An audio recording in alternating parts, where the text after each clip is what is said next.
জামালপুর সদর উপজেলা পরিষদের সাবেক ভাইস চেয়ারম্যান সহ দুইজনকে গ্রেফতার করেছে পুলিশ। জামালপুর সদর থানার ভারপ্রাপ্ত কর্মকর্তা আবু ফয়সাল মোহাম্মদ আতিক জানান, শনিবার সন্ধ্যায় গোপন সংবাদ পেয়ে জুলাই-আগস্টে নাশকতার অভিযোগে সদর উপজেলা আওয়ামী লীগের সহসভাপতি এবং উপজেলা পরিষদের সাবেক ভাইস চেয়ারম্যান আখতারুজ্জামান বেলাল ও জহিরুল ইসলাম নামে এক আওয়ামী লীগের সদস্যকে গ্রেফতার করেছে পুলিশ। তাদের রোববার আদালতে পাঠানো হবে বলে জানান তিনি।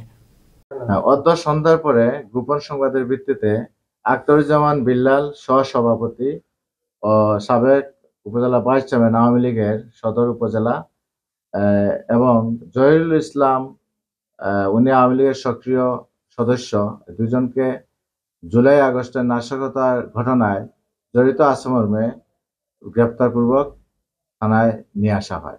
আগামীকালকে যথাযথ আইনি প্রক্রিয়া অবলম্বন করে তাদেরকে বিজ্ঞ আদালতে সুপর্দ করা হবে।